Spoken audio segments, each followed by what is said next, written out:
Today we're going to be talking about Aglaonemas and how to care for them. So Aglaonemas make great houseplants. Lots of people love them. They come in all sorts of different varieties, colours, shapes. There's actually quite a few different types. So for example, this one here has a sort of camouflage look, and this one has more kind of wider leaves and colourful variegation in there. You've got pinks and greens and really nice pretty colours. And Aglaonemas are pretty easy plants to look after, but you do need to be careful of a few things. So yeah, I'm just going to go through my tips on how to care for these plants. And the first thing I'd say is make sure you set your plant up right in a well draining potting mix. Aglaonemas can be prone to root rot, especially during the autumn winter months, so make sure you give it a well draining potting mix. Whether you use Coco, Coir or peat as a base, make sure you add some drainage materials in, things like perlite and orchid bark, stuff like that. Just make sure you mix some of that in so that the roots have room to breathe and it's not really dense and holding a lot of water, because it's just a really good recipe for root rot when the soil is really dense and soaking wet for too long. The roots can't breathe and yeah, you can end up with root rot. So definitely set your plant up in a really good well draining potting mix. The next thing I will talk about is light. Aglaonemas are actually really adaptable when it comes to light. They are kind of happy in medium to bright indirect light. They are also low light tolerant, and most of them will tolerate lower light. Sometimes you'll notice smaller leaves and less variegation if you put them in lower light. So I would aim for kind of medium light to bright indirect light. Definitely don't put Aglaonemas in bright sun, I would say, because they do tend to fade and burn quite easily.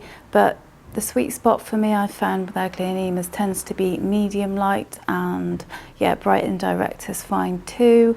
And you'll definitely notice a difference in the way your plant grows depending on how much light you give it. They are really good at tolerating low light, but if you do choose to put your plant in low light, just keep an eye on it, make sure that it's okay and that it's not suffering. Some of the more variegated varieties, like this one for example, with colours in the leaves, these ones may require a bit more light, so just be aware of that if you have a really brightly coloured Aglaonema. If you notice that your plant is growing really slowly, or the leaves are getting smaller, or maybe the growth is becoming leggy and it's kind of stretching toward the light, that could be a sign that your plant's not getting enough light. So I'd say just kind of pay attention to what the plant's telling you, see if it's getting any yellowing, that kind of thing. So the next thing to talk about is of course going to be water, and water always relates to light and temperature. So during the spring summer months, when there's more light around and the temperatures are warmer, your Aglaonema is probably going to dry out quicker, and so it's going to need watering more often. And then when the seasons change and we go into the autumn winter and it gets much darker, just be aware that the drop in temperatures, the lack of light, this is going to change how frequent your plant will need watering, and it will need watering less during this time. So I would say just always check the soil before you water. I let my Aglaonemas dry out all the way, the whole pot. I wait until it gets dry, then I water it. And my Aglaonemas seem really happy with that. I think probably the biggest mistake a lot of people make, and I personally have made this mistake too, is to accidentally overwater.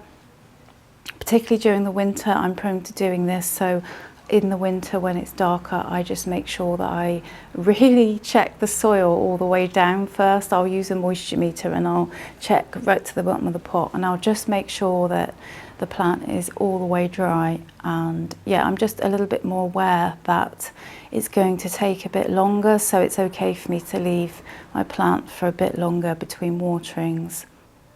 And Another thing that I'd like to do when I water is pest control. Now I'm going to say that I've never actually had pests on an Aglaonema, but this does not mean you can't get pests on these plants. They can get pests the same as any other plant, and I just implement the exact same pest control routine for these plants that I do for my other plants. So when I water, I will either spray down the leaves with the shower, I will spray them with insecticidal soap or something like that, wipe them down with a cloth. Anything really to just keep those leaves really clean, and if there are any little pests lurking on there that I can't see, hopefully I've washed them off in between and it will never kind of get to the point of infestation. So I do that with these plants, same as I would my others. I've got to say they do seem like fairly pest resistant plants. I've never actually seen any pests on them, so I don't know whether that's because they don't get pests or maybe I just don't see them, because it can be harder to see, say with a plant like this one, because it's got variegation. Sometimes pests can be a little bit harder to see, but either way, they seem pretty happy with that approach. When it comes to fertilising, my rule is that I will fertilise the plants when they are in growth. Weirdly, my Aglaonemas do tend to grow during the autumn winter months. Most of my plants don't, so I do still fertilise during this time, but I just keep an eye on how fast or slow the plant's growing. So if I notice the plant's growing a bit slower because there's less light around, then I will reduce my fertiliser down. But if the plant is still growing the same as it is during spring, summer, then I'll probably just feed it once a month with a gentle liquid fertiliser. But if it seems to have stopped growing or really slowed down to the point of almost not growing, then I'll probably just hold off on the fertiliser until next year, until spring comes around again. And then in spring, summer, when they're kind of in, I suppose, more active growth, you would probably need to fertilise more often, maybe every 2 weeks, every month, something like that. And they seem pretty happy with that.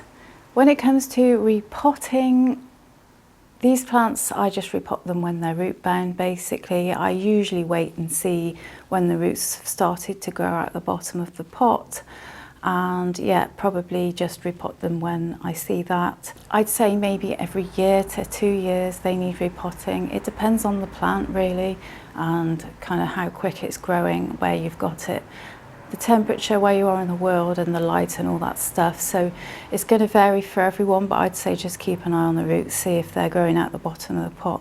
Maybe check it once a year just to make sure. I usually check my plants kind of at the beginning of spring, because that's the ideal time for me to repot, and then I will uppot them then if required.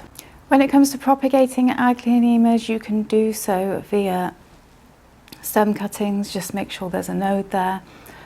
I don't tend to propagate these plants very often, because if you look here you can see how the nodes are quite tight, so you'd need to wait until it gets kind of a bit taller than this before you could kind of take a propagation from it. But they're really easy to propagate. You can just put them in soil or water when you've taken the cutting, and yeah, wait for roots to grow. Also, the other thing to note is Aglaonemas do actually pop out new plants from the soil as well, around the soil. So you'll notice little baby plants popping up around the main plant, and yeah, this happens. So you could, I suppose, separate those if you wanted to. I personally like to leave them in the pot because I'm looking to get a fuller plant, so I just leave them in there. But yeah, they do tend to put out little baby plants as well around the main plant, so eventually over time the plant will fill out nicely for you. So I think that's it really. Aglaonemas are really simple to care for. Just be careful about root rot. Make sure you cut back on your watering during the autumn winter months, because this is just a really key time when we forget that the soil takes longer to dry out, and it's so easy to just water them in the same way we did during spring, summer. Like I said before, I've done it, obviously not on purpose, but yeah, just be aware of the seasons, the temperature, how much light your plant's getting, and yeah, just adjust your watering accordingly. If you're in doubt, definitely wait, because Aglaonemas are really drought tolerant, so even though you don't want to be letting it get bone dry for months on end, if you leave it dry for a little bit longer, it's not going to suffer. They're pretty hardy plants. You're definitely better off underwatering than you are overwatering. So I hope you found today's tips helpful. If you have any more tips, definitely leave them in the comments for other people to look at. And yeah, I'll see you in the next video. Take care.